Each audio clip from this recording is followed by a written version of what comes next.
Boogeyman band coming round the bend. Is Boogeyman band. Is Boogeyman band. Greetings, my fellow Fright Fiends, and thanks so much for dropping by the Horror Zone channel. I hope everyone's doing well. Today's video is going to be a Blu-ray and DVD showcase. Got a good amount of stuff here, stuff that I've picked up over the last couple of weeks. Most of this I've picked up from stores like Rasputin's, which I've gone to many times over the years. They've actually moved to a bigger location close to where I live, and just a giant warehouse, which is funny because they're in this great big location right next to Best Buy. And of course, everybody knows that Best Buy no longer carries physical media. The other place I go to a lot is Half Price Books. I have a really good friend that works there, my friend Mel. I've known her for a long time, probably about 10 years. She used to work at Hot Topic. She's a great person. I actually ran into her day before my birthday, so just about a week ago. And I hadn't seen her in a long time, and it was really great visiting with her. And then, of course, I do go online and get a lot of stuff on Amazon or Shout Factory or Kino Lorber. Lots of good boutique sites that can make up for a lot of these big stores like Best Buy and Target recently, which just announced that they're going to limit how much physical media they carry in their stores, which they've already started doing. I don't know why that article just came out. I just read it on JoBlo.com a couple of days ago. But that being as it may, I'm going to go through these. These are not all horror. There's a mix of horror and suspense and comedies and dramas, but the first one I got is one of Ron Howard's early films, and it actually stars Henry Winkler and Michael Keaton and Shelley Long, and it is Night Shift. Brand new, got it for $4.99. I've never seen this film in its entirety. I've seen pieces of it over the years, but really anxious to watch this one. Michael Keaton's one of my heroes. I love Henry Winkler too, and I love Shelley Long. So yeah, this should be a lot of fun. Can't wait to check it out. Huge fan of Ron Howard. It's a great director. Another one that I picked up that is one that was a staple in my life as a kid. It's kind of the transition for Tom Hanks when he went from, straightforward comedies like Bachelor Party and Volunteers and The Money Pit to more dramedies. But this is nothing in common. This was actually Jackie Gleason's last film. It deals with a man who's really successful in his career, but then his parents separate, and it deals with him dealing with that. And then he finds out his father is ill. Good movie. I think it's a really underrated film that no one talks about anymore. So I was happy to find this one. Next ones are all Clint Eastwood movies. I've really been on a Clint Eastwood kick this year. Don't ask me why. I've always respected the man. I've always liked a lot of his movies, but now I'm just like obsessed with picking up a lot of his movies. And one of the ones I got was Absolute Power. I just rewatched this film. I only watched it once, and that's when it came out. It came out in 1997. I think I watched it later that year, probably summertime. I rented it and watched it. I remember watching it at my grandmother's house. And great film, has terrific actors in it like Laura Linney, Gene Hackman, Scott Glenn, Dennis Haysbert, Ed Harris, Judy Davis. Really enjoyed watching this one again. Again, produced and directed and starring Clint Eastwood. The guy's a maverick. He's amazing. And yeah, terrific film. I definitely recommend people checking that one out. Next one I got is another one I had never seen before. This was the movie Clint Eastwood directed before he did $1 Million Baby. And it's Blood Work. This one intrigued me because it reminded me of like the Harry Callahan, Dirty Harry, Tightrope, those kinds of movies. I wasn't as crazy about this one, I have to be honest. It was my first watch. I do want to watch it again. Not that I hated it. It just didn't impact me like his other films have. Not that he did a bad job acting or directing it. I just didn't think the story was that great. Just one I wasn't crazy about, but I'm still glad I own it. And yeah, I will give it another watch. The last Eastwood movie that I picked up is True Crime. This was another one that I had only watched a couple times. And this one was shot in the Bay Area where I live. This one's fantastic, and I was so glad I found this one. So glad I rewatched it.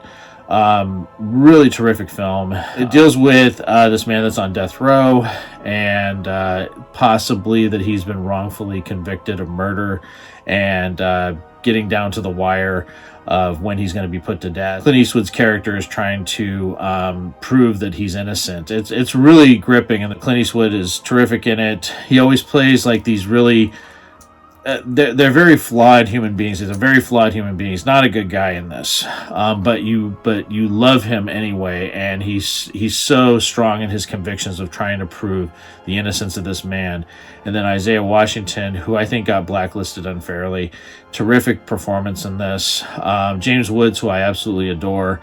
I love him in anything. He was great in this. And then Dennis Leary playing a very kind of subdued role, really good as well. The late Michael Jeter has a small part, not one that's talked about very regularly, so terrific film.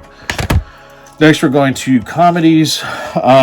We just celebrated the 30th anniversary of John Candy's passing. Of course, he passed away on the 4th of March in 1994. I was 19 years old when he died. He was one of my heroes. I still remember where I was. I was at my local comic store talking to my friend Lon, who ran the store, and him telling me that he had heard John Candy died. And, you know, again, this is before internet, before instant access to everything. I remember finding out when I went home and turned on the news and found out that he had passed. So I've been trying to get a lot of his movies just because I love him, and he made me so happy, and I heard he was such a great guy. So I picked up Who's Harry Crumb. I love this film. It's very silly, but it's got terrific people in it. It's got Shawnee Smith, got Annie Potts, Jeffrey Jones, very much like Fletch, but it's still, you know, it's his own thing. It's not a copy of Fletch at all, but it is a guy that does these disguises to solve a mystery, and I think it's a lot of fun, and it was one I did have in my collection. The next one I got, this one was bittersweet because I've only seen this movie once. This was the last film John Candy made. This is the one that he was filming when he passed away. He died in his sleep. But also, another actor that we just recently lost, or another comedian that we just recently lost in February, was Richard Lewis, and they were both in this film. This is Wagons East. I've only seen this movie once. Saw it back in 1994 when it first came out on video. I'm anxious to rewatch it, so I had to pick that one up.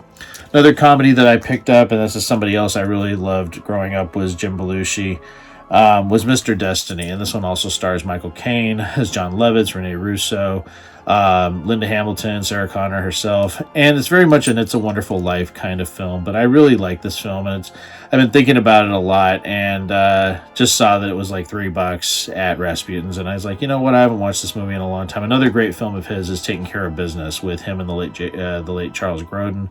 Looking for that one as well, so yeah, another terrific film. The next one is kind of, I guess you can consider this a horror film. This came out in 2000. Stars Thora Birch. This was right after American Beauty had come out. It also stars Keira Knightley. This is before Pirates of the Caribbean, which really blew her up as an actress. And then Desmond Harrington, who people would remember from Wrong Turn, Dexter, and it's called The Hole. And it deals with these kids at like the school that disappear, and then you find out that they've been hiding out in this bunker. I've only seen the movie once, but I found it at Goodwill. My wife likes to go to Goodwill every once in a while, and I saw this. I don't know what type of shape it's going to be, and I kind of looked at the disc before I bought it, and it looked okay. So we'll give this one a watch, and if I like it, if I remember, I liked it the first time I watched it, but if I still like it as much as I did the first time I watched it, I might do, just talk about it here on the channel. Next one I got was The January Man. Love Kevin Kline. I remember liking this film. I haven't seen it in a very long time. I believe this came out in 1989. It was one that I just said I remember kind of liking that film, so I picked it up anyway. Huge fan of Kevin Kline though, and Mary Elizabeth Mastrantonio was hot. First Blu-ray of this set that I got, set of movies, is one of my favorite Michael Douglas movies, and that is Falling Down. Terrific film by the late great Joel Schumacher. Again, I love Michael Douglas. My favorite movie of his is The Game. This might be my second favorite. Just a terrific film. Also, Robert Duvall is so good in this. Yeah, terrific film. Had to pick this one up. Next one is a very sad film that I haven't watched in a very long time, but it's Less Than Zero, starring, of course, Andrew McCarthy, Jamie Gertz, and Robert Downey Jr. Now, I saw this film when I was very young. I was probably about 14 when I saw this for the first time. It really bothered me. I knew Robert Downey Jr. at this point from movies like Weird Science. And I knew Andrew McCarthy from Pretty in Pink. I knew Jamie Gertz from The Lost Boys.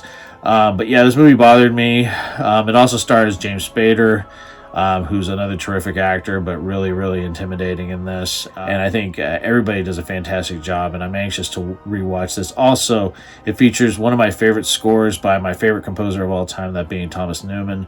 Love that guy. He has done so many terrific scores that I absolutely love, and this one is one that haunts me, and it's one that I can't find anywhere. It's like I need to get the score for this if I can ever find it. I need to check on like La La Land Records and Trada. I don't know, maybe one of them have put it out, but yeah, terrific film.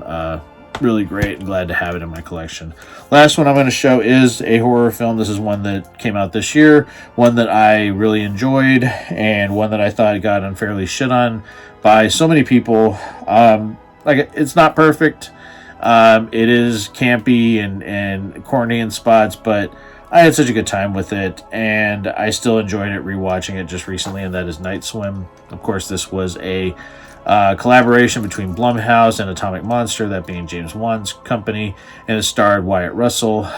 Really, it deals with this cursed swimming pool and these souls that are trapped in it. Yeah, some of the effects are kind of, you know, CGI mostly, but there's some moments in it that really make you jump. And like I said, when I did my little spooky screenings of it, I really just, I had this phobia about the deep end of my grandparents' pool when I was a kid. I was told not to go into that end of the pool. It was things like that that freaked me out as a kid, and I think that's why I just really related to this film. And like I said, it wasn't perfect, but I enjoyed it.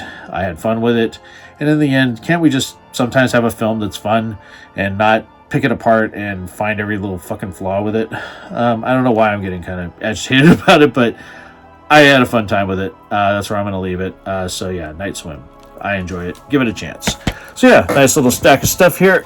Sorry if I bumped the camera there, but nice little stack of movies. I hope everyone enjoyed this little video. Got a lot of stuff planned for this week. Hopefully my house is going to be done this week, or at least scheduled to be done. But I'm going to get back into my writing, which has really suffered because of all the other stuff that's going on in my life. But that, and I have videos planned, so a lot of stuff's going to be coming out of the Horror Zone channel. And let me know what your favorite movie was, or movies were, that I talked about down in the comment section below. Would love to hear from everyone. And as always, thanks so much for stopping by the Horror Zone channel. I hope everyone's doing well. Talk to you again real soon. Take it easy. Stay scared as always. Peace. Hey, my fellow Fright Fiends, I just want to thank everyone for supporting Boogeyman Ben's Horror Zone. If you haven't yet subscribed and you'd like to, please hit the subscribe button down below. Click the bell notification so you're updated every time I drop a new video. I try to drop a video at least once or twice a week. The Horror Zone is a passion of mine, and it really makes me happy that I can share that passion with all of you guys. Thanks so much again for the support, and I'll talk to you again real soon. Take it easy. Stay scared as always. Peace.